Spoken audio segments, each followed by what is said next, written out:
Hi friends, welcome to news pocket. ఏపీలో కూటమి ప్రభుత్వం ఇప్పుడు ఉచిత బస్సు పథకాన్ని తీసుకువచ్చింది. దీనివల్ల చాలామంది మహిళలు ఉచితంగా బస్సులో తిరుగుతూ ఉన్నారు. దీనివల్ల వారికి చాలా వరకు లబ్ధి చేకూరుతుంది అని గవర్నమెంట్ అనుకుంటోంది. ఇది మహిళా సాధికారతలో భాగంగా ఈ పథకాన్ని తీసుకువచ్చాం. దీనివల్ల మహిళలు ఆర్థికంగా అభివృద్ధి చెందడానికి దోహదపడుతుంది అని కూటమి ప్రభుత్వం చెబుతోంది. అయితే దీనిపై వైసీపీ చాలా వరకు కొన్ని ఆరోపణలు చేస్తుంది. ఈ ఉచిత బస్సు పథకంలో చాలా వరకు లోపాలు ఉన్నాయి. దీనివల్ల మహిళలకు ఉచిత బస్సు అనేది దొరకడం లేదు. ఇది జస్ట్ గవర్నమెంట్ చేస్తున్న జిమ్మిక్ అని వైసీపీ చెబుతుంది. అయితే ఇందులో వైసీపీ చేస్తున్న ఆరోపణల్లో నిజానిజాలేంటి, ఇటు కూటమి ప్రభుత్వం చెబుతున్నదేంటి అనే విషయాలను మనం ఇప్పుడు తెలుసుకుందాం. అంతకంటే ముందు ఒక డిస్క్లైమర్ లాంటిది ఇప్పుడు మీకు చెబుతాను. జనరల్గా ఎప్పుడైనా ఒక గవర్నమెంట్ ఒక పథకాన్ని కానీ ఏదైనా సంస్కరణను కానీ తీసుకువచ్చినప్పుడు అందులో చాలా వరకు పాజిటివ్సే ఉంటాయి. అదేవిధంగా స్టార్ట్ చేసినప్పుడు కొన్ని లోపాలు కూడా ఉంటాయి. అదే లోపాలను ప్రతిపక్షాలు ఎత్తి చూపుతాయి. వీటిని సరిదిద్దుకుని భవిష్యత్తులో ముందుకు సాగితే అది అంతిమంగా ప్రజలకే మేలు చేకూరుతుంది. అదే టైంలో ప్రతిపక్షాలు ఈ విషయం పట్ల బాధ్యతతో వ్యవహరించాలి. మనం చెబుతున్నాం కదా, వింటున్నారు కదా అని అబద్ధాలను ప్రచారం చేయడం కూడా చాలా తప్పు. నేను ఈ వీడియోలో అటు కూటమి ప్రభుత్వాన్ని కానీ ఇటు వైసీపీని కానీ అస్సలు సపోర్ట్ చేయడం లేదు. ఈ పథకంలో కొన్ని పాజిటివ్స్ ఏంటి, ఉన్న లోపాలు ఏంటి అనే విషయాన్ని మీకు ఎక్స్ప్లెయిన్ చేస్తాను. సో దీన్ని బట్టి మీరు ఒక అంచనాకు రావచ్చు. ఇక వీడియోలోకి వెళ్ళే ముందు మా ఛానల్ను ఇప్పుడిప్పుడే స్టార్ట్ చేశాను. సో వెంటనే మా ఛానల్ను సబ్స్క్రైబ్ చేసుకోండి అండ్ బెల్ ఐకాన్ క్లిక్ చేయడం అస్సలు మర్చిపోద్దు.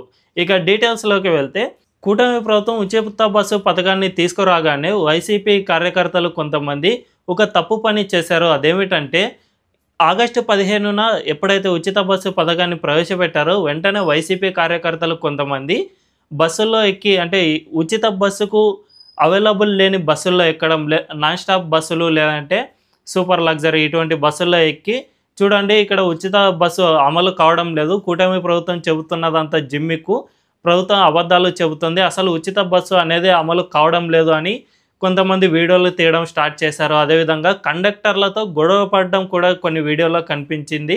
ఇది చాలా తప్పు. ఇటువంటి పనులు ఎవరు చేసినా మనం అస్సలు యాక్సెప్ట్ చేయకూడదు. అది వైసీపీ కార్యకర్తలు చేసినా ఇంకా ఎవరైనా చేసినా కూడా అసలు యాక్సెప్ట్ చేయకూడదు. ఇక నెక్స్ట్, కూటమి ప్రభుత్వంపై వైసీపీ ఏమని విమర్శలు చేస్తోంది అంటే, ఘాట్ రోడ్లో ఉచిత బస్సు అనేది అవైలబుల్ లేదు. దీనివల్ల పార్వతీపురం, మన్యం జిల్లాలు, అల్లూరి జిల్లాలో ఎక్కువగా ఘాట్ రోడ్లు ఉంటాయి. అదేవిధంగా తిరుమలలో పైకి దేవుడి దర్శనం చేసుకోవాలంటే ఘాట్ రోడే ఉంటుంది. అంతేకాకుండా శ్రీశైలంకి వెళ్ళాలంటే కూడా ఎక్కువగా ఘాట్ రోడే ఉంటుంది. సో ఈ ఘాట్ రోడ్లో ఉచిత బస్సు అవైలబిలిటీ లేదు. దీనివల్ల మహిళలు నష్టపోతున్నారు అని వైసీపీ చెబుతుంది. అయితే దీనిపై గవర్నమెంట్ ఏమని చెబుతుంది అంటే, ఘాట్ రోడ్లు అనేవి ఉన్నట్టుండి ఎత్తుగా ఉంటాయి, ఉన్నట్టుండి తక్కువగా ఉంటాయి. దీనివల్ల ఎగువకు వెళ్ళేటప్పుడు ఉచిత బస్సు అంటేనే ఇక మహిళలకు 0 టికెట్ ఉంటుంది కాబట్టి ప్రయాణం ఇంకాస్త ఎక్కువ అయ్యే అవకాశం ఉంటుంది. గతంలో 1-2 ప్రయాణం చేసిన మహిళలు ఇప్పుడు ఒక 5-6 ప్రయాణాలు చేసే అవకాశం ఉంటుంది. దీనివల్ల బస్సులో ఆక్యుపెన్సీ చాలా ఎక్కువగా ఉండే అవకాశం ఉంటుంది. ఇలా జరగడం వల్ల బస్సు ముందుకు, అంటే ఘాట్ రోడ్లో ఎక్కువగా పైకి వెళ్ళలేని పరిస్థితి నెలకొంటుంది. ఈ ఆక్యుపెన్సీ వల్ల బస్సు బరువు ఎక్కువ అవుతుంది. దీనివల్ల ఘాట్ రోడ్లో అవి ప్రయాణించలేవు. సో అందుకే మేము ఘాట్ రోడ్లో ఉచిత బస్సు పథకాన్ని తీసేసాము. అక్కడ నార్మల్ బస్సులు మాత్రమే అందుబాటులో ఉంటాయో తప్ప ఉచిత బస్సు ఘాట్ రోడ్లో అవైలబిలిటీ లేదు అని కూటమి ప్రభుత్వం చెబుతోంది. ఇక దీంతో పాటు వైసీపీ చెబుతున్నది ఏంటంటే, స్పెషల్ బస్సులకు ఈ ఉచిత బస్సు పథకం అవైలబిలిటీ లేదు. దీనివల్ల చాలామంది నష్టపోతున్నారు. ముఖ్యంగా సత్యసాయి జిల్లాలో ఉన్న సత్యసాయి టెంపుల్కు వెళ్ళాలి అంటే అక్కడ స్పెషల్ బస్సులు ఎక్కువగా వేస్తూ ఉంటారు. ఈ స్పెషల్ బస్సులో మహిళలు ఎక్కితే ఉచిత బస్సు అవైలబిలిటీ లేదు కాబట్టి డబ్బులు కట్టి ఎక్కాల్సి ఉంటుంది. దీనివల్ల ఇక మహిళలకు ఉచిత బస్సు పథకం పెట్టి ఏం లాభం అని ప్రశ్నిస్తూ ఉన్నారు. అంతేకాకుండా నాన్ స్టాప్ బస్సులు అని కొన్ని ఉంటాయి. ఈ నాన్ స్టాప్ బస్సులకు కూడా ఫ్రీ టికెట్ అవైలబిలిటీ లేదు. దీనివల్ల నాన్ స్టాప్ బస్సులు ఎక్కలేని పరిస్థితి ఉంది. జనరల్గా మహిళలు ఎక్కాలంటే పల్లె వెలుగు, అల్ట్రా పల్లె వెలుగు, ఎక్స్ప్రెస్ బస్సులు, ఇంకా సిటీ బస్సులు, వీటిలో మాత్రమే మహిళలకు ఉచిత బస్సు పథకం అవైలబిలిటీ ఉంది. కాబట్టి ఎక్స్ప్రెస్ బస్సులు చాలా దూరానికి వెళ్ళలేవు. జనరల్గా అనంతపురం నుంచి అమరావతికి చాలా డిస్టెన్స్ ఉంటుంది కాబట్టి అంత దూరం డిస్టెన్స్ ఎక్స్ప్రెస్ బస్సులు అవైలబిలిటీ ఉండవు. దీనికి ఎక్కువగా సూపర్ లగ్జరీ, డీలక్స్ ఇటువంటి బస్సులు మాత్రమే ఉపయోగిస్తారు. అంతేకాకుండా ఈ ఎక్స్‌ప్రెస్ బస్సులు కొన్ని సర్వీసులు ఉన్నా కూడా ఇవి చాలా తక్కువ సంఖ్యలో ఉన్నాయి. దీనివల్ల ఆక్యుపెన్సీ అనేది ఇంకా ఎక్కువ అవుతుంది. సో, మహిళలకు చాలా దూరాలు ప్రయాణం చేయాలి అంటే ఈ ఉచిత బస్సు పథకం దీనివల్ల అవైలబిలిటీ ఉండదు. ఈ పథకాన్ని కొద్దిగా అల్ట్రా డీలక్స్, సూపర్ లగ్జరీ ఇటువంటి బస్సులకు కూడా విస్తరించాలి అని వైసీపీ చెబుతోంది. అయితే దీనిపై గవర్నమెంట్ ఆలోచించాల్సిన అవసరం ఉంది.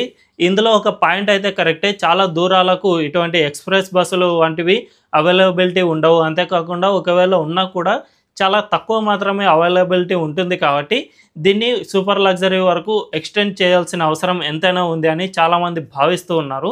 సో, ఈ పథకాన్ని ఇప్పుడిప్పుడే స్టార్ట్ చేశారు కాబట్టి దీనిపై వచ్చే ఫీడ్‌బ్యాక్‌ను గవర్నమెంట్ బేరీజు వేసుకొని మరికొద్ది నెలల్లో అంటే 1 నెల తర్వాత గానీ, 2 నెలల తర్వాత గానీ దీనిపై రివ్యూ చేసే టైంలో ఇటువంటి విషయాలు గనక ప్రభుత్వం పరిగణలోకి తీసుకుంటే అప్పుడు ఈ ఉచిత బస్సును మరికొన్ని బస్సులకు ఎక్స్టెండ్ చేసే అవకాశం కూడా ఉంటుంది అని నిపుణులు చెబుతున్నారు. దీంతో పాటు ఉచిత బస్సులను బోర్డర్ ప్రాంతాలకు అవైలబిలిటీ లేదు. దీనివల్ల సరిహద్దు ప్రాంతాల్లో నివసించే ప్రజలు చాలా ఇబ్బందులు పడుతూ ఉన్నారు అని వైసీపీ చెబుతోంది. ఇందులో కొద్ది వరకు నిజం ఉంది. అదేమిటంటే జనరల్‌గా బోర్డర్‌లో ఉన్నప్పుడు పక్కన ఉన్న జిల్లాలకు అంటే తెలంగాణలో ఉన్న కొన్ని ప్రాంతాలకు గానీ, లేదంటే చెన్నై ఇటు తమిళనాడులో ఉన్న కొన్ని ప్రాంతాలకు గానీ బోర్డర్ ప్రజలు రాకపోకలు చేస్తూ ఉంటారు. ఇటువంటి టైంలో ఉచిత బస్సు సరిహద్దుల దాకా అయినా అవైలబిలిటీ ఉండాలి అని వైసీపీ చెబుతుంది. జనరల్‌గా ఇప్పుడున్న పథకం ప్రకారం ఏపీ బస్సు గనక తెలంగాణకు సర్వీస్ నడుపుతూ ఉంటే ఈ రాష్ట్రంలో ఉన్న ప్రాంతాలకు కూడా ఈ ఉచిత బస్సు అనేది అవైలబిలిటీ లేదు. దీనివల్ల చాలామంది నష్టపోతూ ఉన్నారు అని వైసీపీ చెబుతుంది. మరి దీనిపై గవర్నమెంట్ రివ్యూ చేయాల్సిన అవసరం ఎంతైనా ఉంది. అంతేకాకుండా ఈ పథకంపై వైసీపీ ఒక అబద్ధపు ప్రచారాన్ని సృష్టించే ప్రయత్నం చేసింది. అదేమిటంటే ఈ ఉచిత బస్సును జస్ట్ జిల్లాల వరకే పరిమితం చేస్తున్నారని, పక్క జిల్లాలకు పర్మిట్ చేయడం లేదని, దీనివల్ల ఈ పథకాన్ని ప్రవేశపెట్టి లాభమేముంది? జస్ట్ జిల్లాలకు ఎవరు తిరుగుతారు? జనరల్‌గా అనంతపూర్ నుంచి అమరావతి వరకు వెళ్ళాలి అంటే చాలా డిస్టెన్స్ ఉంటుంది. జిల్లాల వరకే అంటే జస్ట్ ఒక 20, 30 సేవ్ అవుతాయి. దీనివల్ల ఎవరికేం లాభం చేకూరుతుంది అని వైసీపీ చెబుతోంది. ఇందులో కూడా కొద్ది వరకు నిజం ఉంది. ఎందుకంటే అయితే ఈ ఉచిత బస్సు జిల్లాల వరకు మాత్రమే పరిమితమని కూటమి ప్రభుత్వం ఎక్కడా కూడా చెప్పలేదు. ఇది జనరల్‌గా రాష్ట్రం మొత్తానికి అవైలబిలిటీ ఉంటుంది అని కూటమి ప్రభుత్వం చెబుతుంది. అంతే తప్ప వైసీపీ ఈ విషయంలో మాత్రం ఒక రాంగ్ స్టెప్ వేసినట్లే కనిపిస్తోంది. ఎందుకంటే ఈ విధంగా అబద్ధపు ప్రచారం చేయడం వల్ల అది చివరికి వైసీపీకే నష్టం చేకూరుతుందే తప్ప ఎవరికీ లాభం చేకూరదు. సో, దీనిపై వైసీపీ ఒకసారి పునరాలోచించుకోవాల్సిన అవసరం ఉంది. అంతేకాకుండా గవర్నమెంట్ చేసిన ఒక తప్పు ఏమిటంటే కూటమి ప్రభుత్వం మనం జనరల్‌గా పోలవరం ప్రాజెక్టును కడుతోంది కదా! ఈ పోలవరం ప్రాజెక్టు చుట్టూ 7 మండలాలు, ముంపు గ్రామాలు ఉన్నాయి. ఇవి ఇంతకుముందు తెలంగాణలో ఉండేవి. ఆ తర్వాత పోలవరం ప్రాజెక్టుకు జాతీయ స్థాయిలో అప్రూవల్ రావడంతో ఈ మండలాలను ఏపీలో కలుపుతూ నిర్ణయం తీసుకున్నారు. మన రాష్ట్ర విభజన చట్టం ప్రకారం కూడా ఈ మండలాలను ఏపీ మండలాలుగానే గుర్తిస్తూ నిర్ణయం తీసుకున్నారు. అయితే ఈ 7 మండలాలకు చెందిన ప్రజలకు ఈ ఉచిత బస్సు అవైలబిలిటీని కల్పించలేదు. ఇందులో ఎందుకు ఈ విధంగా కల్పించలేదు అన్న రీజన్ మాత్రం ఇప్పటివరకు కూటమి ప్రభుత్వం చెప్పట్లేదు.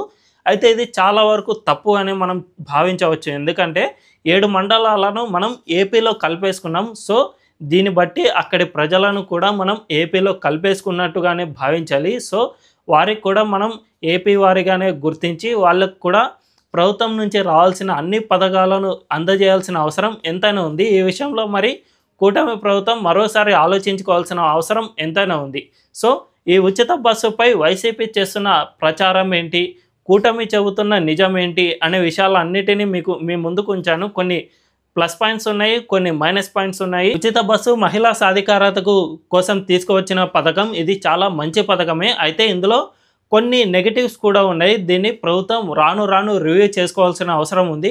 మరోవైపు వైసీపీ కూడా గవర్నమెంట్‌కు కాస్త టైం ఇవ్వాల్సిన అవసరం ఉంటుంది. ఎందుకంటే ఎప్పుడైనా కానీ ఒక పథకాన్ని కానీ లేదంటే ఒక స్కీమ్‌ను గానీ ప్రవేశపెట్టినప్పుడు వాటిలో స్టార్టింగ్‌లో కొన్ని లోపాలు ఇలాంటివి ఉంటాయి. వీటిని మెల్లిమెల్లిగా రివ్యూ చేసుకుంటాయి.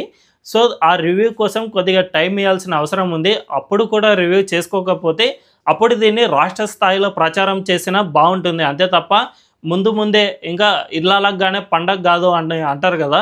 సో ఆ విధంగా ముందుగానే ఈ విధంగా ప్రచారం చేయడం కూడా ఒక రకంగా తప్పే. అంతేకాకుండా వైసీపీ కొన్ని విషయాల్లో అబద్ధపు ప్రచారాలను కూడా చేసేందుకు ప్రయత్నం చేసింది. ఇది కూడా చాలా తప్పు అని చెప్తారు విశ్లేషకులు.